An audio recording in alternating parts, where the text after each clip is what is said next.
ഇന്നലെ രാത്രിയാണ് എൻ്റെ മോള് മരണപ്പെട്ട് ഞാൻ അങ്ങോട്ട് പോയതായിരുന്നു.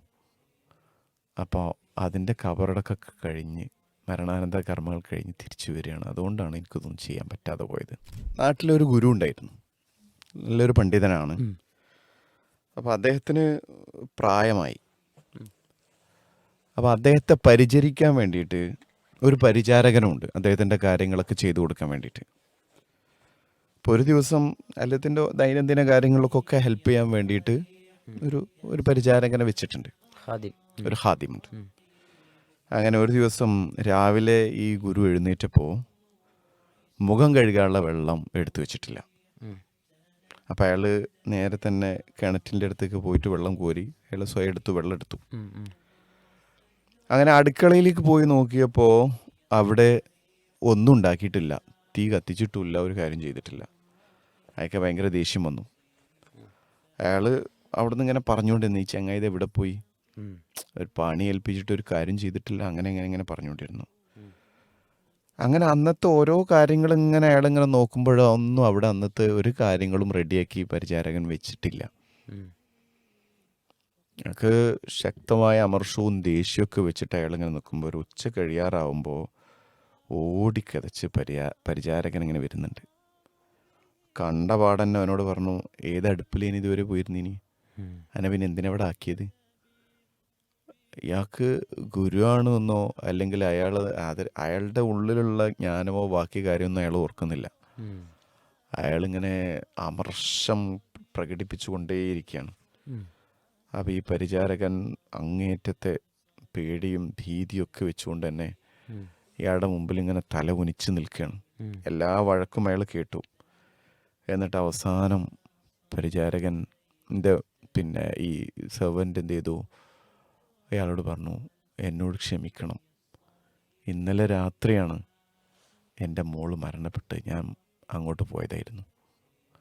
അപ്പോൾ അതിൻ്റെ കബറടക്കൊക്കെ കഴിഞ്ഞ് മരണാനന്തര കർമ്മങ്ങൾ കഴിഞ്ഞ് തിരിച്ചു വരികയാണ്. അതുകൊണ്ടാണ് എനിക്കിതൊന്നും ചെയ്യാൻ പറ്റാതെ പോയത് എന്ന് പറഞ്ഞു. ഇവിടെ പലപ്പോഴും നമുക്ക് ജീവിതം ഒരുക്കി തരുന്ന ആൾക്കാരുണ്ടാവും. അവരുടെ ജീവിതത്തെക്കുറിച്ചുള്ളൊരു അജ്ഞത, അവരുടെ മാനസികാവസ്ഥ, അവരുടെ സാഹചര്യങ്ങൾ, ഇതാണ് ഏറ്റവും വലിയൊരു, അതറിയാതിരിക്കലാണ് ഏറ്റവും വലിയ തെറ്റെന്ന് പറയുന്നത്. നമ്മളിപ്പോൾ ഒരു ഹെഡ് ഓഫ് ദ ഡിപ്പാർട്ട്മെൻറ്റ് അല്ലെങ്കിൽ ഒരു ജോലി സ്ഥലത്തെ മാനേജർ, അങ്ങനെ ഒരുപാട് മേഖലയിലേക്ക് കൊണ്ടുപോകാൻ പറ്റും. ഒരു സ്കൂളിലെ HM, പ്രിൻസിപ്പൾ, അപ്പോൾ നമ്മുടെ കീഴിൽ ജോലി ചെയ്യുന്ന ആളുകൾ, അതും അങ്ങനെ വരുമല്ലോ. പണ്ടത്തെ പോലത്തെ അത്ര ഒരു ഹാദിമ് ഇത് അങ്ങനെയുള്ളൊരു സംഭവം കാണില്ലെങ്കിലും നമ്മുടെ അണ്ടറിൽ ജോലി ചെയ്യുന്ന ആളുകൾ, നമ്മൾ മേധാവിയായി നിൽക്കുന്ന ഒരു പോസ്റ്റിൽ നിൽക്കുമ്പോൾ നമ്മളെ ആളുകളെ അറിയുക എന്നുള്ളതാണ്. അത് ഏറ്റവും വലിയൊരു സംഭവമാണ്. കാരണം ഓരോരുത്തരും വ്യത്യസ്തമായ സാഹചര്യങ്ങളിലൂടെ ജീവിച്ചു പോകുന്ന ആളുകളായിരിക്കും. അപ്പോൾ എനിക്ക് വളരെ അഭിമാനം തോന്നിയൊരു സംഭവം ഇതിനോട് കൂട്ടിച്ചേർക്കാൻ കഴിയും. ഞങ്ങളുടെ ഒരു ഹെഡ് മാഷ്, ഞങ്ങൾ 130ഓളം സ്റ്റാഫുണ്ട് സ്കൂളിൽ. ഒരു 1.5 മാസത്തിൻ്റെ ഉള്ളിൽ നമ്മളെ HM എല്ലാ അധ്യാപകരും വീട്ടിലേക്ക് വന്നു. എല്ലാ HM ആയി ജൂണിൽ തുടങ്ങിയിട്ട് ഒരു ജൂലൈ ആഗസ്റ്റിൻ്റെ ഉള്ളിൽ എല്ലാ ടീച്ചേഴ്സിൻ്റെയും വീട്ടിലേക്ക് വന്നു. എന്തിനാന്ന് വെച്ചാൽ ഇവർ പറഞ്ഞത്, ഒന്ന് എല്ലാവരുടെയും വീട്ടിലെ സാഹചര്യങ്ങൾ അറിയാൻ, പിന്നെ നമ്മളിങ്ങനെ ഏത് വഴിക്ക് പോകുമ്പോഴും അവിടെ എൻ്റെ സഹപ്രവർത്തകൻ്റെ ഒരു വീടുണ്ട് എന്ന് പറയുമ്പോൾ അങ്ങനെയുള്ള ഒരു ഉപരി പിന്നെ ഒരു വളരെ നല്ലൊരു ക്വാളിറ്റി, നല്ലൊരു സംഭവമായിരുന്നു. പിന്നെ അത് മൂപ്പര് എന്ത് ചെയ്തെന്ന് വെച്ചാൽ അദ്ദേഹത്തിൻ്റെ ഒരു വർഷം HM ആയതുള്ളൂ, അതിനുള്ള അവസരം ഉണ്ടായിരുന്നു, റിട്ടയർഡായി. അപ്പോൾ ആ സമയത്ത് അവരെന്ത് ചെയ്തെന്ന് വെച്ചാൽ അവസാനം ഒരു ആൽബം ഉണ്ട് മൂപ്പര് കയ്യിൽ. നോക്കുമ്പോൾ ആ ആൽബത്തിൽ ഈ എല്ലാ ടീച്ചേഴ്സ് പറയുമ്പോൾ ടീച്ചർ മാത്രമല്ല, ടീച്ചറെ വീട്ടിൽ അച്ഛനമ്മമാരൊക്കെ ഉണ്ട്, അവരൊക്കെ കൂടെ നിന്നിട്ടുള്ള ഫോട്ടോസ് മുഴുവൻ മൂപ്പര് എന്ത് ചെയ്തിട്ടുണ്ട്. മൂപ്പര് പറഞ്ഞു, ഇതൊക്കെ എൻ്റെ ജീവിതത്തിൽ എനിക്ക് ഇനി ഓർമ്മിക്കാനുള്ളൂ എന്ന് പറഞ്ഞിട്ട്.